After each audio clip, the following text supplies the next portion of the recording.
You're listening to 99.1 WQRT LP Indianapolis, and this is Create Here. Produced by artists and curators from Big Car Collaborative, Create Here is your place to listen to conversations with people making intriguing, innovative, and impactful things happen on the cultural front in Indianapolis, Indiana, and beyond. Find out more and access additional episodes at WQRT.org. On this episode, I'm joined with Michael Huber of Indy Chamber.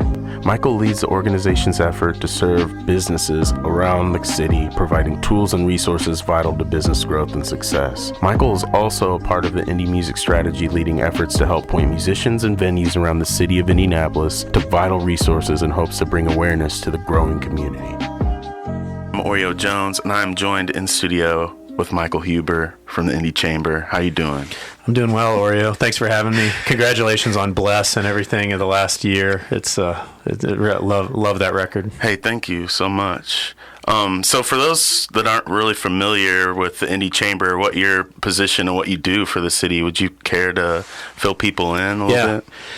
Chambers of Commerce have been around, for over 100 years. But so the Indy Chamber, certainly we are a chamber of commerce. Like literally any business can join, and an increasing number of nonprofits join. So we work for our members. We have over 2,000 in Indianapolis and in the region. But the big thing that we're trying to do is modernize that concept of a chamber of commerce. So an organization that any business can join to positively influence the city and the region.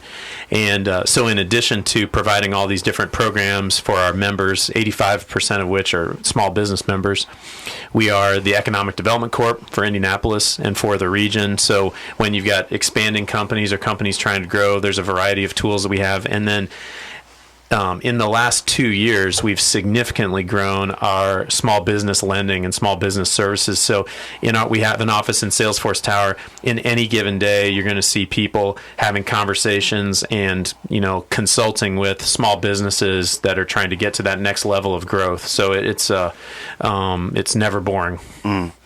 Could you share maybe some positive aspects, even past the lockdown and everything going on in the climate with everything COVID related? I'm sure you guys were pretty busy there, huh? It was. So, of course, in March of 2020, when all of us, and everybody listening, I'm sure was like, what is happening? What's the future going to bring?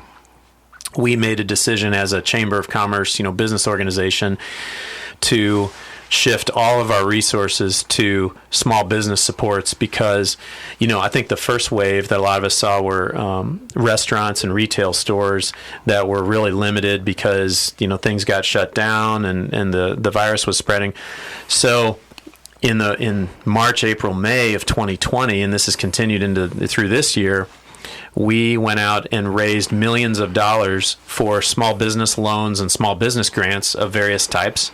And we've got a lot of banks and financial institutions on our board. What our banks helped us realize was some of the biggest areas of vulnerability were going to be very small businesses that just needed working capital just to survive and figure out what they were going to do when the shutdowns happened. So just in 2020 alone, Oreo, we made over $22 million in very small loans and grants to businesses.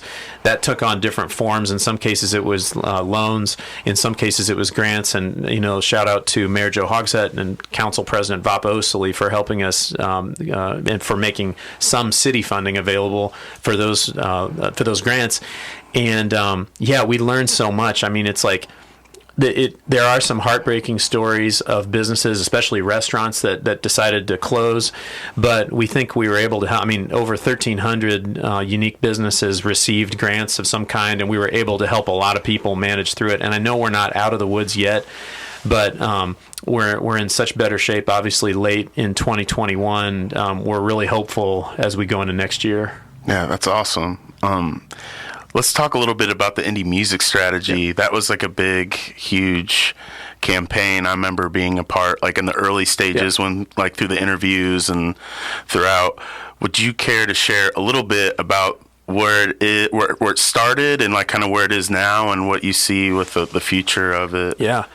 So it personally, our organization getting involved in music strategy was a big thrill for me because, I had been a fan of yours for a long time, knew you a little bit, and Indianapolis is a city where, people like yourself, you've got an internationally recognized album and you're super accessible and plugged into the community. That's not the case in most cities. Mm-hmm. There's something about Indianapolis. Obviously, we've got our share of problems, but there's something about the community where it's pretty easy to get connected to people.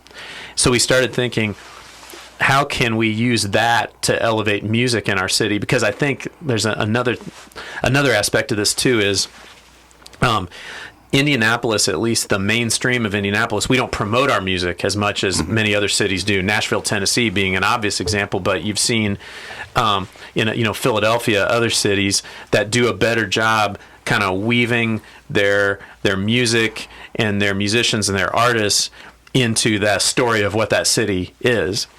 And so we decided as a business organization, we literally anybody can join the chamber, so we're not the organization that defines what cool is, or what edge is, but many of our members are music venues. We have several music labels among our membership. What we set out to do was see how we can organize and really elevate the music of Indianapolis as a sector. So the same way that we would analyze life sciences, which is a huge sector in Indianapolis, or the same way that we would, our sports industry, to take a step back and look at musical artists, labels, venues. I've discovered cottage industries that existed here, which I didn't know about. The story of gospel labels like Ty Scott Records, obviously the amazing jazz heritage that Indianapolis has going back into early in the 20th century. It's like, how do we reclaim that and really make it a more prominent part of the Indianapolis story? And I think there's a huge opportunity for the mainstream of the business community to embrace the work that artists are doing, because let's be honest, when Bless has a record and you go out and tour other cities, that makes a statement about Indianapolis, right? You become ambassadors for Indianapolis. And if we play our cards right, that could draw more positive attention toward Indianapolis as a city where artists can really succeed. Mm-hmm. So that was probably more of an explanation than needed, but it's a really exciting time. So there's no doubt that the music strategy efforts got hampered a little bit due to COVID, but we have a lot of great organizations. This new Independent Venue Alliance was created, and that was really aided by the music strategy. The Indy Keeps Creating grants, and then when Indianapolis hosted the entire Division I men's basketball tournament in March and April of 2021. The organization Gang curated over 200 live performances. Yeah, they took off last year. Yeah, they did, or this year. And so you can, even though COVID happened and it's been really, really difficult, you can see some early signs of this music community being more and more connected. We got a long way to go, but if I was a little bit discouraged at the beginning of COVID, I'm pretty excited now. Yeah, it's interesting when we talk about music cities like Nashville and bigger markets like New York and Los Angeles. It always seems like here in the city, everyone's trying to quantify or trying to put something at the next. What's the next neighborhood? What's the next,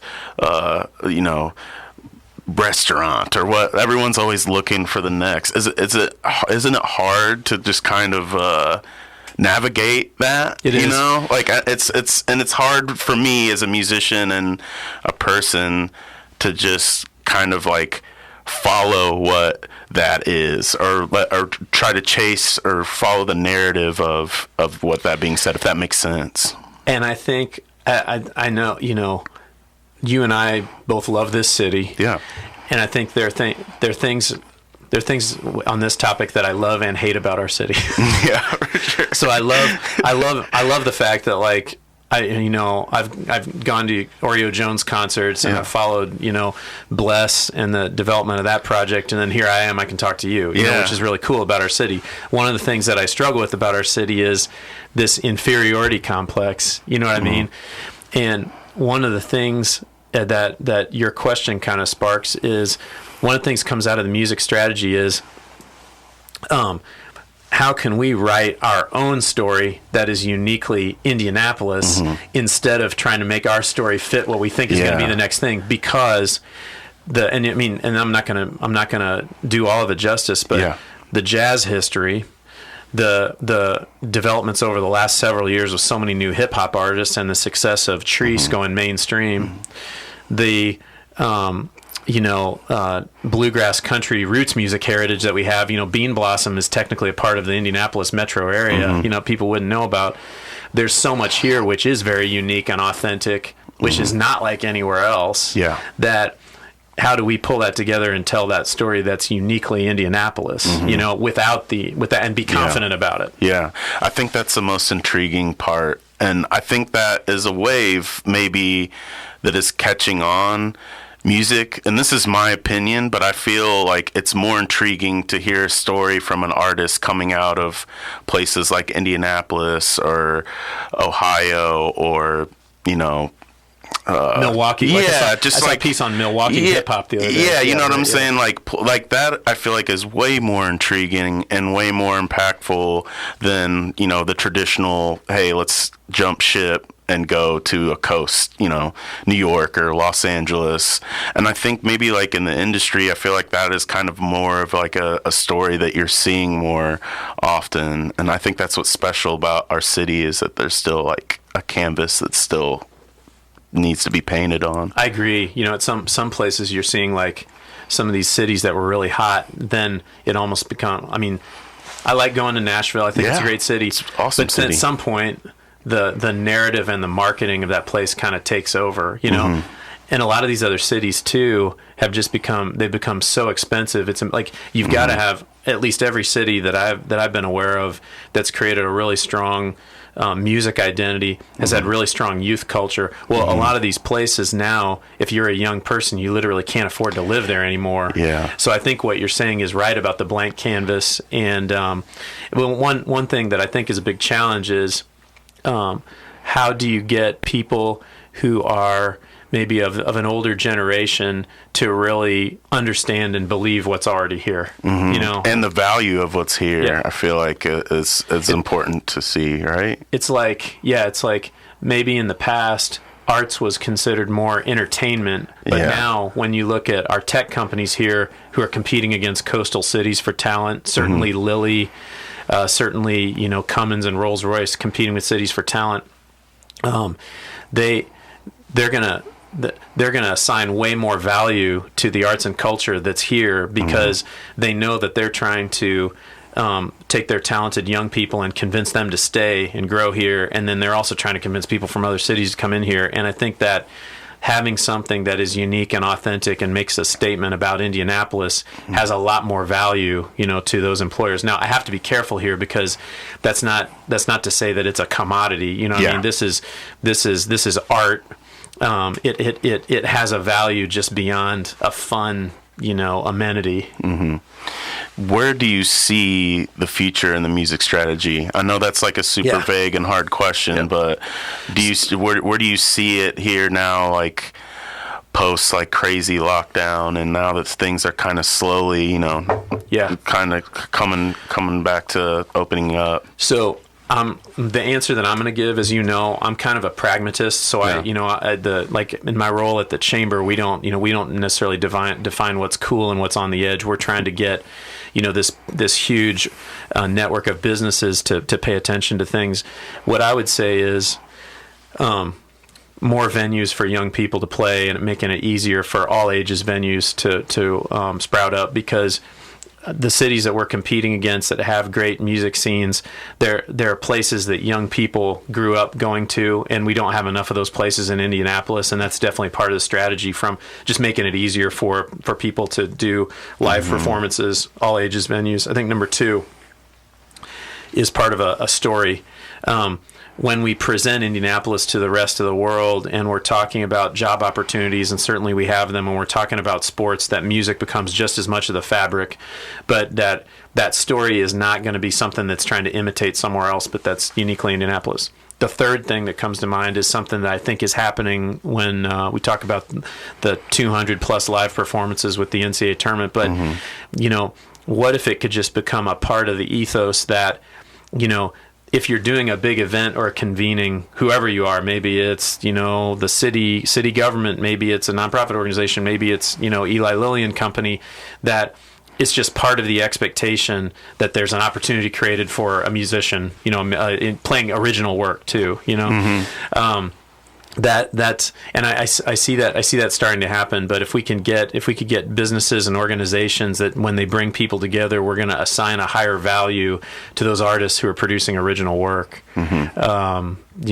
think that would be really good. Now, there's tons more creative possibilities, that people like you would see beyond that. But I think if we could get those three things to happen in the next year or two, it would be a big step forward. Yeah, just to have like a normal cultural acceptance of that. By the way, I was at the Pacers game on Sunday, and I saw you. You did? I did. I saw you in the Pacers pregame intro video. That was pretty cool. So that's a small. That was a dream come true. Yeah, being in the City Edition jersey commercial. That's fantastic. I was actually at the game this past Sunday with my pops. Yeah, he's a big Pacers fan, so that was cool. Go and check out the game. Yeah.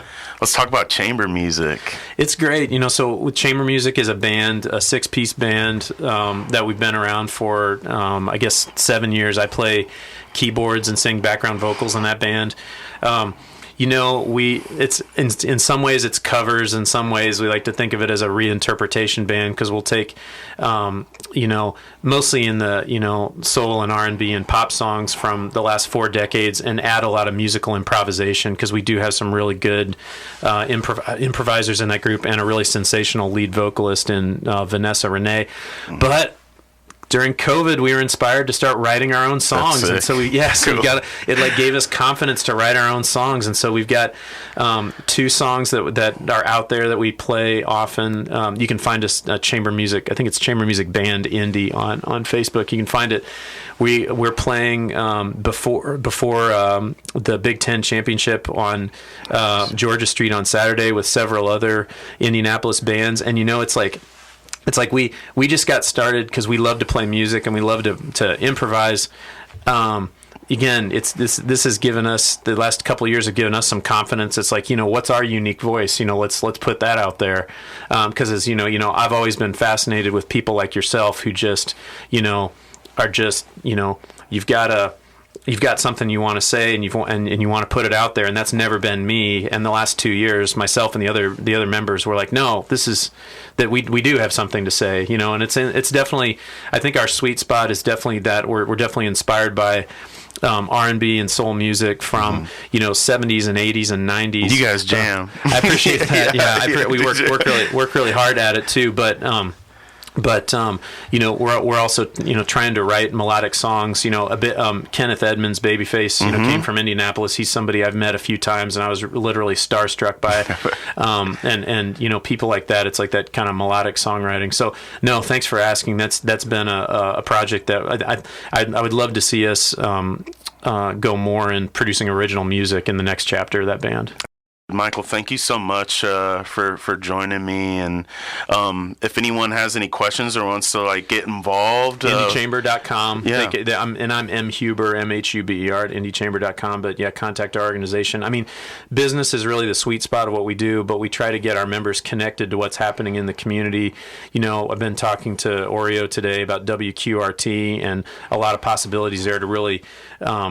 It's like more. A lot of people know about WQRT, but I'm committed to making sure that people in the business community know it's independent radio. There's nothing like it in Indianapolis. So I don't know. Maybe some things will be happening, and we'll be working on some things together in 22. Yeah, looking forward to it.